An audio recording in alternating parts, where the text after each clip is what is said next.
Right the products of the following reaction. आपको इन reactions में ये देखना है कि क्या बन रहा है। HBr की एडिशन हो रही है इन द अल्कीन्स। तो HBr की एडिशन के टाइम हमारे पास दो रूल्स होते हैं, मार्कोनिकोव्स रूल या फिर एंटी मार्कोनिकोव्स रूल। तो यहाँ पर HBr हो रहा है तो इसमें लगेगा मार्कोनिकोव्स रूल। उसमें क्या था कि जिस C के पास ज़्यादा हाइड्रोजन है उसके पास जाएगा हाइड्रोजन और दूसरे के पास जाएगा Br। तो यहाँ पर लग जाएगा Br, तो ये बन जाएगा हमारे पास यह प्रोडक्ट। सेम ही यहाँ पर होगा, यहाँ पर हाइड्रोजन दो हैं तो यहाँ पर एक और हाइड्रोजन अटैच हो जाएगा और यहाँ पर लग जाएगा Cl। तो यहाँ पर यूज़ किया गया है थर्ड में यह है पर ऑक्साइड। तो यहाँ पर अप्लाई करेंगे एंटी मार्कोनिकोव्स रूल, मतलब जिसके पास हाइड्रोजन कम है वहाँ पर हाइड्रोजन जाएगा और दूसरे के साथ Br अटैच हो जाएगा। तो ऐसे आप इस रिएक्शन को यह कंप्लीट कर सकते हैं। इसके बाद है second question, Why is sulfuric acid not used during the reaction of alcohols with Ki? Alcohols की Ki के साथ रिएक्शन के टाइम हम फॉस्फोरिक एसिड यूज़ करते हैं, उसमें सल्फ्यूरिक एसिड क्यों नहीं यूज़ किया जा सकता? इसका रीज़न क्या है कि sulphuric acid is an oxidising agent. Sulphuric acid एक ऑक्सीडाइजिंग एजेंट है। तो अगर हम यहाँ पर सल्फ्यूरिक एसिड यूज़ कर लेते हैं तो क्या होगा कि हमारा Ki के साथ एसिड यूज़ करने पर HI फॉर्म करते हैं।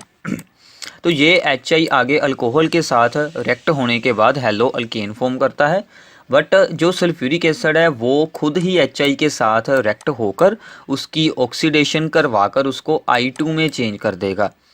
तो यहाँ पर हेलो अल्केन की जगह पर HI से I2 बन जाएगा। क्योंकि सल्फ्यूरिक एसिड ऑक्सीडाइजिंग एजेंट है इसलिए हम यहाँ पर फॉस्फोरिक एसिड यूज़ कर लेते हैं।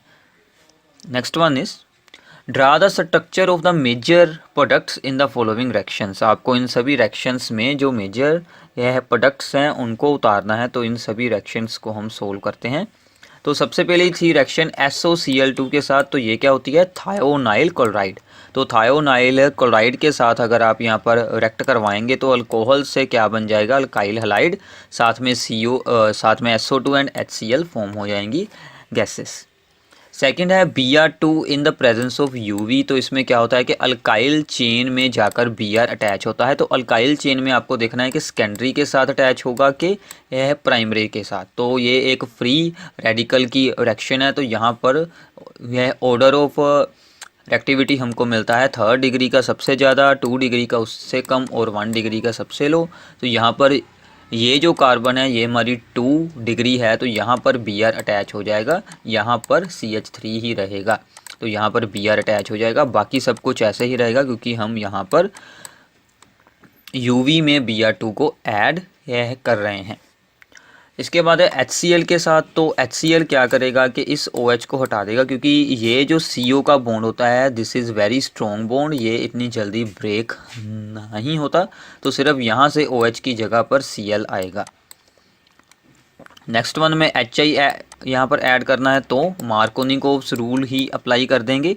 इसके पास कोई भी हाइड्रोजन नहीं है और यहाँ पर 2 हाइड्रोजन है तो यहाँ पर अटैच होगी हाइड्रोजन और यहाँ पर अटैच होगा हमारा दूसरी जगह पर, यहाँ पर अटैच हो जाएगा वह आयोडीन। तो ये बन जाएगा यह कंपाउंड डबल बॉन्ड हो जाएगा ब्रेक। तो ये था मार्कोनिकोव्स रूल के साथ। इसके बाद है रिएक्शन, इसमें है हमारे पास CH3 CH2 Br के साथ NaI यूज़ कर रहे हैं। ये हमारी हैलोजन एक्सचेंज रिएक्शन है जिसका नाम क्या है, फिंकलस्टाइन रिएक्शन। इनके आपको नेम्स भी याद रखने हैं, फिंकलस्टाइन रिएक्शन। तो यहाँ पर आयोडीन Br के साथ एक्सचेंज हो जाएगा क्योंकि हैलोजन एक्सचेंज है तो यहाँ पर आइडो अल्केन फॉर्म कर देगा। सेकंड फिर से Br2 in the presence of UV light. तो Br2 in the presence of the UV light है तो यहाँ पर होगी अलाइलिक सब्स्टिट्यूशन। यह है इसमें यह अलाइलिक का मतलब क्या होता है कि जो डबल बॉन्ड वाले C होते हैं ये दोनों, इनके जो साथ वाला C होता है या फिर ये वाला या फिर ये वाला, इनमें से एक कार्बन के साथ Br अटैच होगा। तो हमने यहाँ पर यूज़ किया, आप इसे यहाँ पर भी यूज़ कर सकते हैं, फिर भी सेम आंसर ही मिलेगा। तो ये दोनों जो हमारे पास C एटम्स होंगे जिनमें डबल बॉन्ड है उनके जो साथ का C एटम है उनको हम कहते हैं अलाइलिक कार्बन। उस पर जाकर Br अटैच होगा और वहाँ से HBr बाहर निकल जाएगा। Next one is arrange each of the following compounds in order of increasing boiling वह पॉइंट्स, आपको इनको इंक्रीजिंग बॉइलिंग वह पॉइंट के अकॉर्डिंग वह अरेंज करना है। तो इंक्रीजिंग बॉइलिंग वह पॉइंट, तो सबसे पहले है इसमें क्लोरोमीथेन, क्लोरोमीथेन आ जाएगा, बाद में आ जाएगा ब्रोमोमीथेन। ये क्यों है? बिकॉज Cl का एटॉमिक मास Br से लो होता है, इसलिए, क्योंकि जितना एटॉमिक मास ज़्यादा होगा उतना ही बॉइलिंग पॉइंट ज़्यादा होगा। अब इसके आगे 2 Br लग गए हैं तो एटॉमिक मास और ज़्यादा हो जाएगा, और लास्ट में 3 हैं, इसलिए इसका अरेंजमेंट ये बन जाएगा। सेकंड में सबसे पहले हमने रखा है आइसोप्रोपाइल, यह है क्लोराइड, उसके बाद इसमें रखा है 1 क्लोरोप्रोपेन। तो ये दोनों सेम हैं, बट जिसकी स्ट्रेट चेन है उसमें बॉइलिंग पॉइंट ज़्यादा हो जाता है, क्योंकि van der Waals forces strong हो जाती हैं due to the increase in the surface area. Surface area increase होने के कारण इसका बॉइलिंग पॉइंट ज़्यादा है देन दिस वन। तो इसके आगे तो 4 यह कार्बन है, उसका बॉइलिंग पॉइंट तो इन दोनों से ही ज़्यादा होगा, इसलिए हमने इसको आखिर पर रखा है। तो ऐसे आप इनको बॉइलिंग वह पॉइंट्स को वह अरेंज कर सकते हैं। Next one is Haloalkanes react with KCN to form alkyl cyanides as main product, while AgCN form isocyanate as a chief product. Explain, हमें ये एक्सप्लेन करना है कि अगर आप KCN यूज़ करते हैं तो हमारे पास अलग बनता है प्रोडक्ट, अगर हम AgCN यूज़ करते हैं तो इसमें अलग बनता है प्रोडक्ट। इसका मेन रीज़न क्या है कि जो हमारा CN होता है ion, CN is an abundant ligand, मतलब इसमें C के थ्रू भी अटैक हो सकता है और N के थ्रू भी अटैक हो सकता है। डिपेंड करता है कि इनमें से कौन फ्री है जो कि दूसरे के ऊपर, जो कि हमारी अल्काइल हलाइड पर अटैक वह कर सकता है। तो अगर हम यूज़ करते हैं इसमें KCN, तो ये एक आयनिक होता है कंपाउंड, तो जिसमें C एंड N दोनों ही फ्री होते हैं। दोनों फ्री होने के बाद हमें देखना है कि कौन स्ट्रॉन्ग बॉन्ड बनाएगा, तो CC बॉन्ड स्ट्रॉन्ग बनता है दैन द CN बॉन्ड, इसलिए C के थ्रू अटैक हो जाता है, यहाँ से C के थ्रू अटैक हो जाता है इस R पर, तो इसलिए यहाँ पर RCN बन जाता है, that is the alkyl cyanide बन जाते हैं। जब हम इसमें AgCN यूज़ करते हैं तो AgCN क्या है, वो एक कोवलेंट कंपाउंड है। तो कोवलेंट कंपाउंड होने के साथ क्या होता है कि C और Ag में तो बॉन्ड फॉर्म होता रहता है, सिर्फ N ही फ्री होता है, तो सिर्फ N के थ्रू ही अटैक हो सकता है, सिर्फ N एटम के थ्रू, इसलिए वहाँ पर RNC बन जाता है, अल्काइल आइसोसाइनेट बन जाते हैं। तो ऐसे होती है ये सभी रिएक्शन, तो इसलिए यहाँ पर अल्काइल आइसोसाइनेट बन जाता है। तो ऐसे आप इसे एक्सप्लेन यह कर सकते हैं। सेम ही केस आप NO2 के लिए भी एक्सप्लेन कर सकते हैं, KNO2 एंड AgNO2 के लिए। Next one is in the following pairs of halogen compounds which would undergo SN2 reaction faster. SN2 reaction का रेट डिपेंड करता है कि स्टीरिक हिंड्रेंस पर। तो स्टीरिक हिंड्रेंस में क्या है कि सबसे ज़्यादा रेट होगा इसमें 1 डिग्री का, उसके बाद होगा 2 डिग्री का, उसके बाद होगा 3 डिग्री का। तो जो इसमें 1 डिग्री होगा उसमें रेट ज़्यादा होगा, तो हमें उस कार्बन को देखना है जिसके साथ Cl अटैच है। तो Cl अटैच है इस कार्बन के साथ, तो ये जो कार्बन है इसके साथ आगे सिर्फ एक ही चेन अटैच है, तो ये बन गया हमारा 1 डिग्री। तो दूसरा जो है कार्बन, तो Cl अटैच है इस कार्बन के साथ, इसके साथ आगे 2 चेन्स अटैच हैं, तो ये बन गया हमारा 2 डिग्री। तो ज़्यादा फास्टर SN2 होगी इसमें, तो आंसर मिल जाएगा this one, this is the primary. तो यहाँ पर हमें क्या देखना है कि आयोडीन और Cl में से I जो है उसका बॉन्ड वीक होता है, वो जल्दी रिलीज़ हो सकता है, तो आयोडीन हो जाएगा इसका आंसर। तो I is better leaving group, तो इसमें SN2 हो जाएगी फास्टर। तो ऐसे आप SN2 और SN1 मैकेनिज़्म पर जनरली हर साल पेपर में क्वेश्चन आ जाता है। Next one is although chlorine is an electron withdrawing group, yet it is ortho and para directing in electrophilic aromatic substitution reaction। Chlorine एक इलेक्ट्रॉन विदड्रॉइंग ग्रुप है, मतलब electrons को attract है वह करता, बट फिर भी वो ऑर्थो और पैरा डायरेक्टिंग होता है, ऑर्थो और पैरा पर इलेक्ट्रोफाइल का अटैक होने देता है। ऐसा क्यों होता है? Now chlorine is an electron withdrawing group, that is right. तो इसका मतलब उसका कौन सा इफेक्ट होगा? -I effect, electron withdrawing inductive effect हो जाएगा। उसके साथ होगा कि which destabilize the carbocation formed during the electrophilic substitution. तो अगर हमने ऑर्थो पर किसी इलेक्ट्रोफाइल को अटैच किया है या फिर हमने पैरा पर किसी इलेक्ट्रोफाइल को अटैच किया है तो ये उस इलेक्ट्रोफाइल को डीस्टेबलाइज करेगा, क्योंकि ऑलरेडी ही यहाँ पर पॉजिटिव चार्ज है। ये वहाँ से इलेक्ट्रॉन्स को और अपनी और यहाँ से अट्रैक्ट यह करेगा, तो वहाँ पर पॉजिटिव चार्ज इंक्रीज़ हो जाएगा, इसके कारण वो डीस्टेबलाइज होगा। बट इसके बाद इसमें क्या है, बट लोन पेयर्स, उसके पास जो लोन पेयर्स होते हैं, but the lone pairs of the chlorine stabilise the intermediate carbocation due to resonance effect. But जो उसके पास जो लोन पेयर हैं वो अपने लोन पेयर्स को डोनेट वह कर वहाँ पर रेजोनेंस इफेक्ट के साथ इसको स्टेबलाइज बना देता है, इसलिए ये ऑर्थो और पैरा पर इलेक्ट्रोफाइल का अटैक होने देता है। तो इसमें आपको क्या एक्सप्लेन करना है कि चाहे वो इलेक्ट्रॉन विदड्रॉइंग इफेक्ट है बट उसके लोन पेयर्स होने के कारण उसमें रेजोनेंस इफेक्ट भी आ जाता है। तो इसमें क्या होगा कि strong -I effect of Cl ion deactivates the ring, but due to the resonance effect deactivation is less at ortho and para positions. Resonance होने के कारण वहाँ पर जो डीएक्टिवेशन है वो डिक्रीज़ हो जाती है, इसलिए ये रेजोनेंस इफेक्ट के कारण ऑर्थो पैरा डायरेक्टिंग बन जाता है।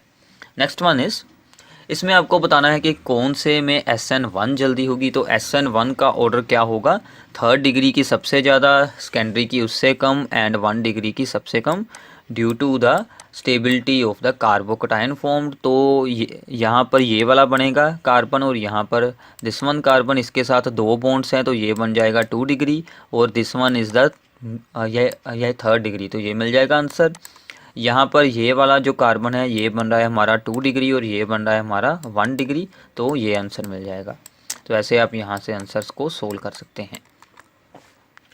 Next one is, give the IUPAC names of the following. तो आपने अगर प्रीवियस ईयर पेपर्स को देखा होगा तो वहाँ पर आयुपैक की नेमिंग भी उसमें हर साल 1 और 2 मार्क्स में ज़रूर आ जाती है, तो इसको हम करते हैं। तो सबसे पहला है कंपाउंड, इसमें तो आपको अगर रूल सभी याद है तो इसको आप इजीली कर सकते हैं। तो यहाँ पर एक था Br, एक था Cl, अगर हम यहाँ से स्टार्ट करते तो 1 2 3 4, तो Cl को छोटा आ जाता यहाँ पर 2 नंबर और इसको आ जाता 3 नंबर, बट B हमें यहाँ पर अल्फ़ाबेटिकल ऑर्डर देखना है। B आगे आता है तो B को छोटा नंबर रखना है और C को बाद में रखना है, इसलिए हम यहाँ से स्टार्ट करा 1 2 3 4, तो 2 bromo 3 chlorobutane. Second one is 1 2, that is, तो अब इसमें क्या क्या लगा है, फ्लोरो है, ब्रोमो है एंड यह है क्लोरो है। तो सबसे आगे आएगा ब्रोमो, फिर आएगा क्लोरो, फिर आएगा फ्लोरो, तो 1 ब्रोमो 1 क्लोरो और फ्लोरो 1 2 2 ट्राई फ्लोरो इथेन। इसके बाद है 1, यहाँ से स्टार्ट करेंगे Br से, तो यहाँ पर जो हमारा बॉन्ड आ जाएगा उसके लिए हम यहाँ पर लगा देंगे 2 आइन, तो 1 ब्रोमो 4 क्लोरो ब्यूट 2 आइन, तो ऐसे बन जाएगा नाम। तो ऐसे आप इनकी आयुपैक नेमिंग सोल्व कर सकते हैं। तो आयुपैक में जो आखिर की 2 एग्जांपल्स हैं वो इसमें बहुत इम्पोर्टेंट है, वो हम आपके साथ डिस्कस करते हैं। तो इसके बाद है इसमें एग्जांपल, ये दिया हुआ था हमें कंपाउंड 1 2 3 4, तो यहाँ पर 2 साथ में बेंजीन रिंग्स अटैच हैं, तो इसको मैंने फिर से दोबारा यहाँ पर आपके लिए बनाकर दिखाया है। तो ये है इसमें, तो हमें यहाँ पर क्या देखना है कि हमें हमारी स्ट्रेट चेन को ही मेन चेन सपोज करना है, ये दोनों हमारी बन जाएंगे एज ए सब्स्टिट्यूएंट्स।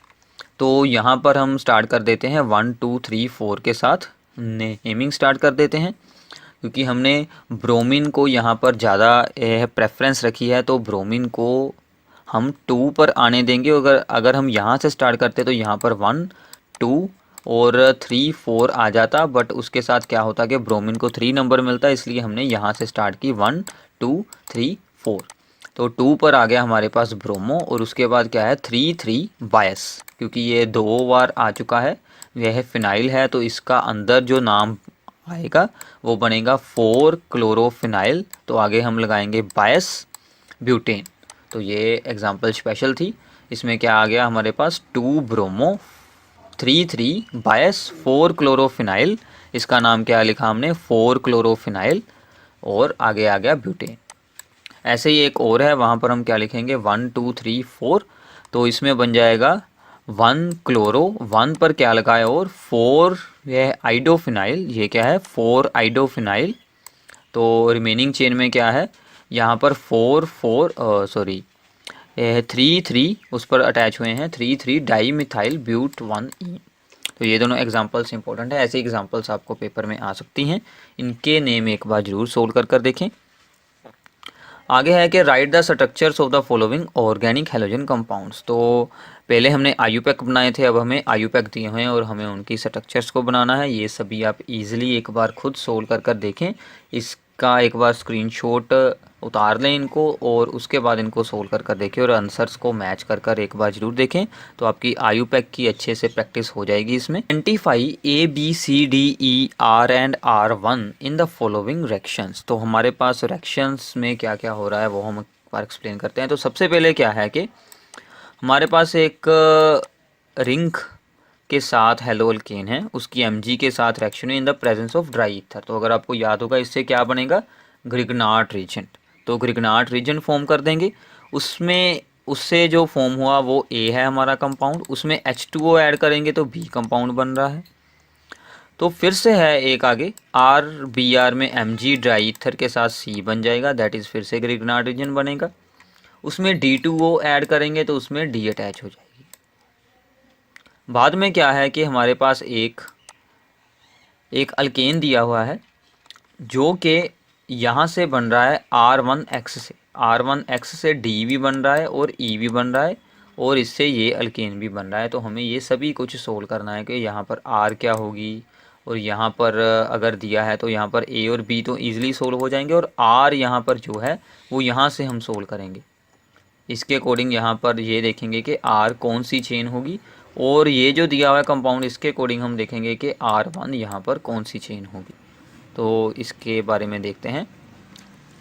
तो इसमें क्या है कि सबसे पहले हमने जैसे आपको बताया था कि यहाँ पर ग्रिग्नार्ड रीजन फॉर्म कर देंगे, उसमें H2O ऐड करेंगे तो क्या होता है यहाँ पर हाइड्रोजन अटैच हो जाएगा और ये सभी बाहर आ जाएगा। तो ये बन गया हमारा B, यह है इसमें बन जाएगा साइक्लोहेक्सेन।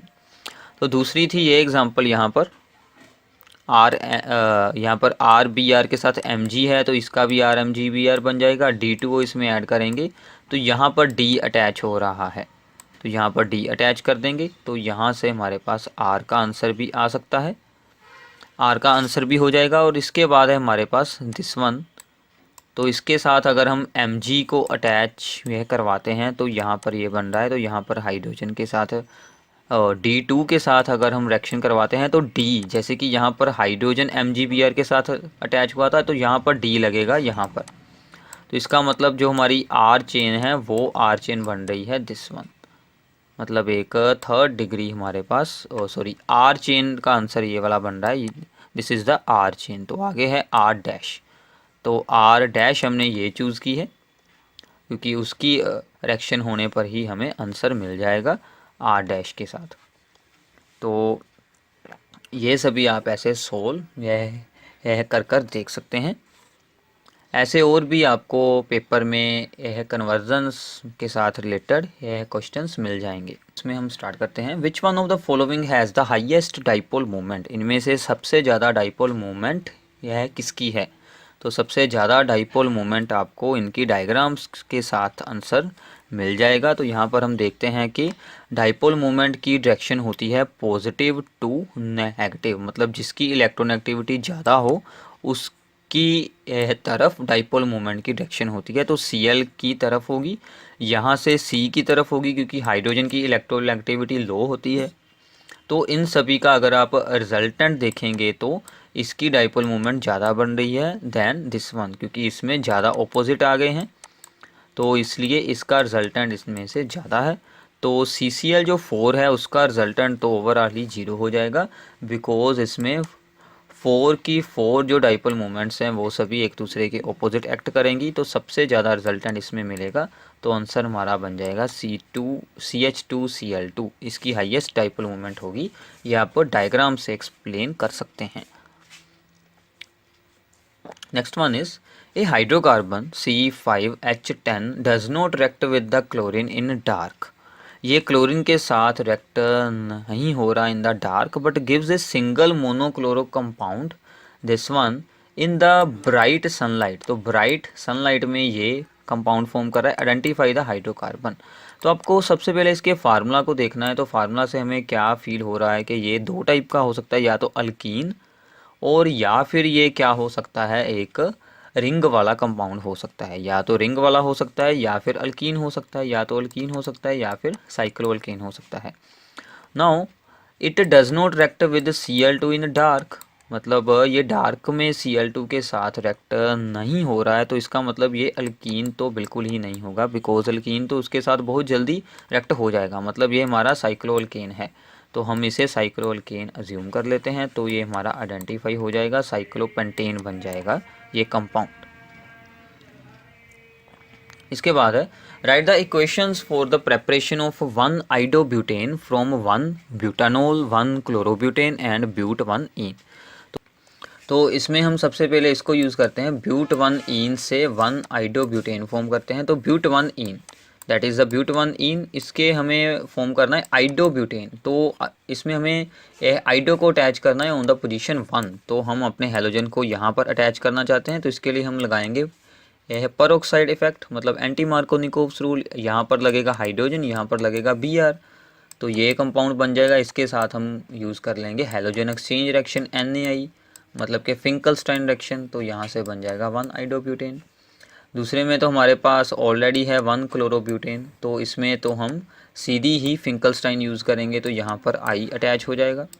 और थर्ड है इसमें 1 ब्यूटानोल को चेंज करना है, तो इसके लिए हम क्या करेंगे कि 1 ब्यूटानोल के साथ I2 एंड P की रिएक्शन करवाएंगे। मतलब इन दोनों को एक साथ यूज़ करेंगे, तो इनका क्या बन जाता है PI3, उसकी रिएक्शन करवाएंगे, तो यहाँ से OH की जगह पर I लग जाएगा।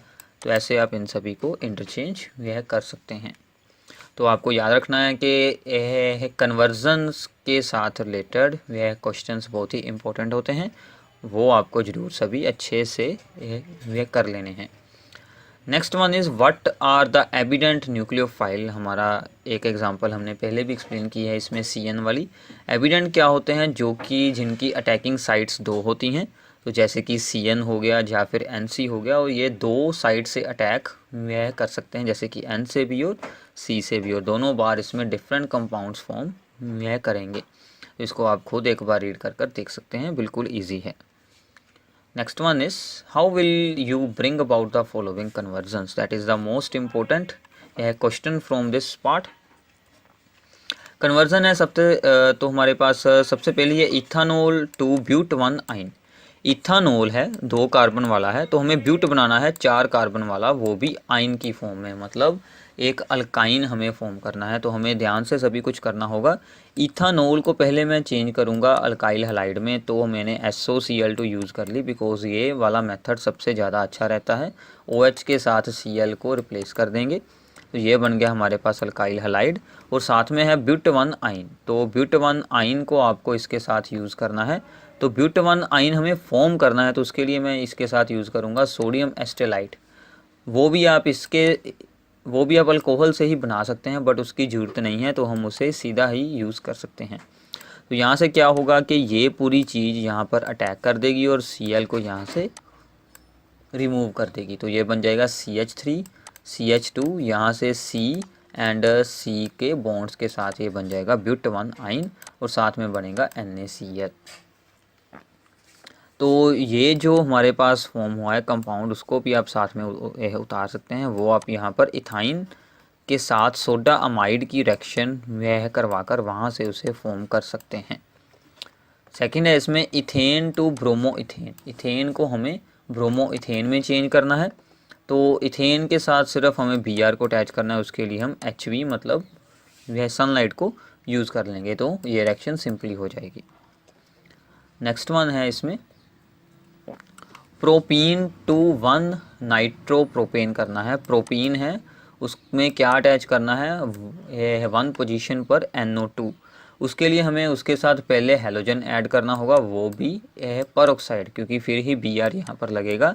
तो हमने फिर से दोबारा यहाँ पर यूज़ किया परऑक्साइड, तो इसमें यूज़ कर लेंगे AgNO2। तो यहाँ से बन जाएगा 1 नाइट्रोप्रोपेन। डी पार्ट होगा इसमें, यह टोलुइन टू बेंजाइल अल्कोहल। यह टोलुइन का फार्मूला ये होता है, उससे बनाना है बेंजाइल अल्कोहल, मतलब यहाँ पर OH को जोड़ना है। तो पहले हम इसकी रिएक्शन करवाएंगे with Cl2 in the presence of the sunlight, ताकि यहाँ पर Cl आ सके, और फिर इसके साथ हम करवा देंगे एक्वस KOH की, तो यहाँ से OH इसको रिप्लेस कर देगा, तो यहाँ से बन जाएगा बेंजाइल अल्कोहल।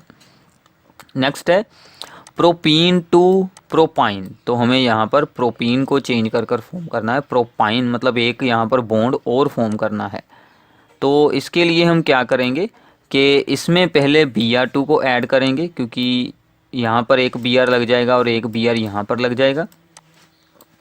बाद में इसकी डीहाइड्रोहेलोजिनेशन होगी 2 बार, तो ये दोनों Br रिमूव हो जाएंगे और साथ में एक एक हाइड्रोजन भी रिमूव हो जाएगा। तो 2 बार डीहाइड्रोहेलोजिनेशन होने के बाद यहाँ पर बन जाएगा प्रोपाइन। तो इसमें डीहाइड्रोहेलोजिनेशन रिएक्शन भी आपकी यूज़ हो जाएगी।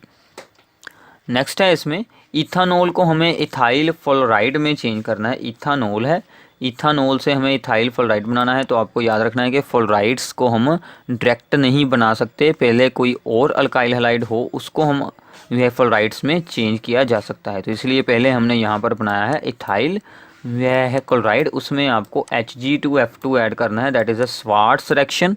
स्वार्ट्स रिएक्शन क्या करेगी, यहाँ पर F को जोड़ देगी, तो यहाँ पर बन जाएगा इथाइल फ्लोराइड।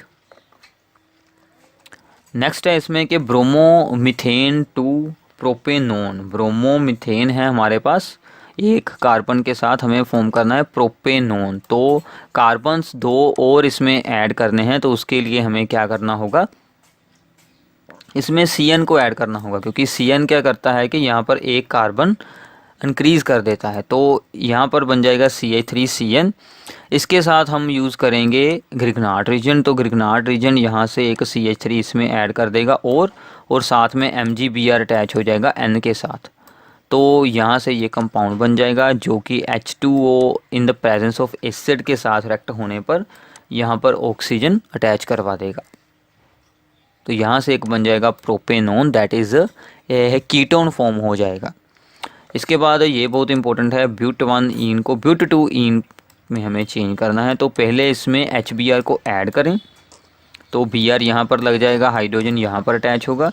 फिर इसकी डीहाइड्रोहेलोजिनेशन करवा दें। डीहाइड्रोहेलोजिनेशन में हम क्या यूज़ करते हैं, अल्कोहलिक KOH। तो डबल बॉन्ड यहाँ से शिफ्ट होकर यहाँ पर बन जाएगा, तो ब्यूट2ईन बन जाएगा इसके साथ। इसके बाद है कि 1 क्लोरोब्यूटेन टू N ऑक्टेन। तो हमारे पास 4 कार्बन से हमें 8 कार्बन वाली चेन बनानी है, तो हम यहाँ पर यूज़ करेंगे वुड्स रिएक्शन, बिकॉज वो 2 अल्काइल हैलाइड्स को जोड़कर यहाँ पर ऑक्टेन फॉर्म यह कर देगा। ये this is the N octane. तो इसके लिए हमें वुड्स रिएक्शन यूज़ करनी है, sodium in the presence of dry ether. इसके बाद है बेंजीन टू बाईफिनाइल। तो बेंजीन को बाईफिनाइल में चेंज करने के लिए भी सेम रिएक्शन है, ऐसी ही वुड्स के ऐसी, वो है यह है फिटिंग रिएक्शन। तो पहले हमें क्या करना है, इसमें Br को ऐड करवा देना है विद FeBr3, मतलब इलेक्ट्रोफिलिक रिंग में अटैचमेंट होगी इलेक्ट्रोफाइल की। तो इसमें अगर आपको बाद में अप्लाई कर देना है sodium in the presence of the dry ether, तो यहाँ पर हो जाएगी फिटिंग रिएक्शन। तो ऐसे आप इनसे बाईफिनाइल या फिर डाईफिनाइल भी इसे आप कह सकते हैं।